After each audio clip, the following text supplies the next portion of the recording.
Good morning students. हम पर्यावरण के मुद्दे के अंतर्गत वायु प्रदूषण के बारे में पढ़ रहे हैं और पिछले चैप्टर में हमने विभिन्न प्रकार के वायु में उपस्थित कणों के बारे में, ओजोन परत के बारे में पढ़ा।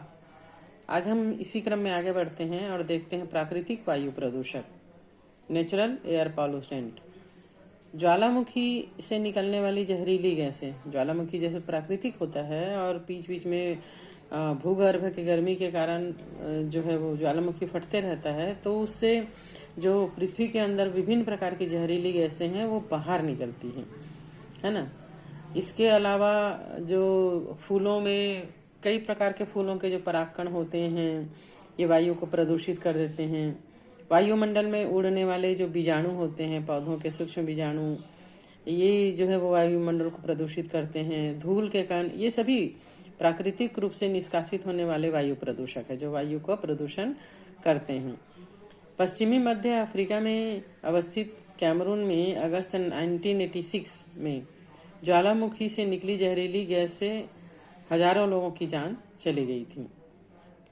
वायु प्रदूषण से होने वाले प्रभावों की जब चर्चा होती है तो विश्व की सबसे भयंकर भोपाल गैस त्रासदी, ये प्राकृतिक तो नहीं है, मनुष्य के द्वारा जो फैक्ट्री लगाई गई थी उसमें गैस लीक हो गया था। तो ये जो है भोपाल गैस त्रासदी, ये सबसे भयानक था, जो है वो बहुत खतरनाक था।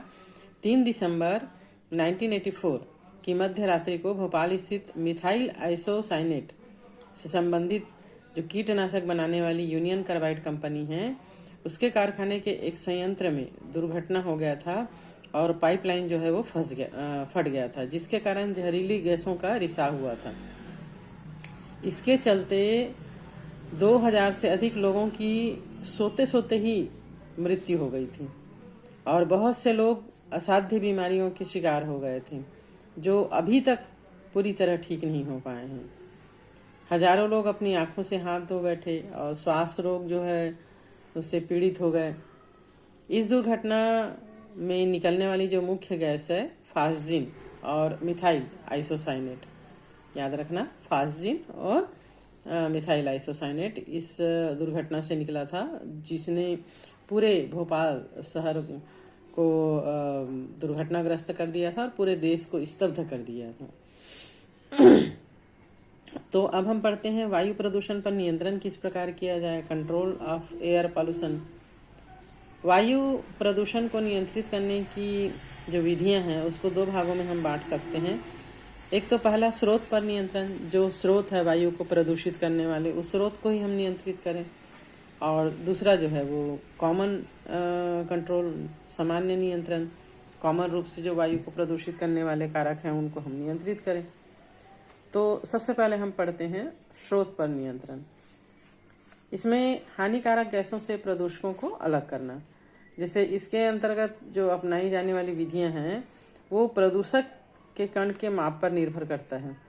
50 माइक्रोमीटर से बड़े माप वाले कणों को अलग करने के लिए गुरुत्व निषादी टंकी या संरंधित फैब्रिक फिल्टरों का उपयोग, जैसे यहाँ पर डायग्राम में दिखाया गया है, किया जाता है। छोटे छोटे कण को अलग करने के लिए साइक्लोन संग्राहक और स्थिर विद्युत अवक्षेपित का उपयोग किया जाता है। ये सब फैक्ट्रियों की बात हो रही, फैक्ट्री से जो निकलने वाले धुएं हैं उनको फिल्टर करने के लिए। स्थिर विद्युत अवक्षेपित ताप विद्युत संयंत्र के निर्यातक में मौजूद 99% कणकीय पदार्थों को हटा देता है और इसमें एक इलेक्ट्रोड तार होता है जिसमें से होकर हजारों वोल्ट गुजरता है और जो कोरोना उत्पन्न करता है, जिससे कि इलेक्ट्रॉन निकलते हैं और ये इलेक्ट्रॉन धूल के कणों से सड़ जाते हैं और इनको ऋण आवेश प्रदान करते हैं। संचायक पट्टिकाएं नीचे की ओर आ जाती है और अवक्षेपित धूल कण को ये आकर्षित करती है। इस प्रकार जो वायु में धूल के कण हैं उसको फिल्टर किया जाता है। मार्जक स्क्रबर SO2 जैसी गैसों को हटा सकती है। अगर NH3 को पानी या चूने की फुहार द्वारा प्रवाहित कराया जाए तो NH3 गैस जल में घुल जाएगा और इसे आसानी से फिर अलग किया जा सकता है। सेकंड है प्रदूषकों को हानिकारक उत्पादकों में बदल देना, हानि रहित उत्पादकों में बदल देना। to change pollutant into harmless products. प्रदूषकों में परिवर्तन करने के लिए सबसे महत्वपूर्ण विधि ये है कि उनका हवा में ऑक्सीकरण करना।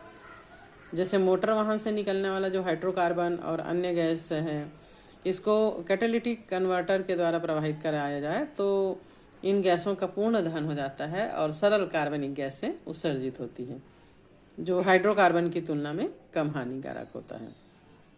इसके लिए आवश्यक ये है कि शीशा मुक्त पेट्रोल का उपयोग वाहनों में किया जाए, क्योंकि पेट्रोल में जो शीशा होता है वो कैटलिक कन्वर्टर में मौजूद उत्प्रेरक जैसे कि प्लैटिनम, पैलेडियम और रोडियम ये जो है वो कुछ समय के बाद काम करना बंद कर देते हैं।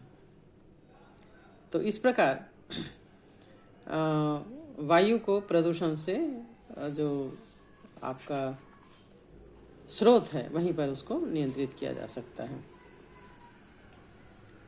अन्य विधियों के द्वारा भी प्रदूषकों को परिवर्तित कर दिया जाता है, जैसे कि अम्ल और क्षार का रासायनिक तटस्थीकरण करना, एक्टिवेटेड कार्बन का उपयोग करना। इसके द्वारा भी वायु के प्रदूषकों को हटा दिया जाता है। तो इस प्रकार हमने आज स्रोत पर किस प्रकार वायु प्रदूषण का नियंत्रण किया जा सकता है ये पढ़ा हमने। नेक्स्ट उसमें हम सामान्य नियंत्रण के बारे में चर्चा करेंगे।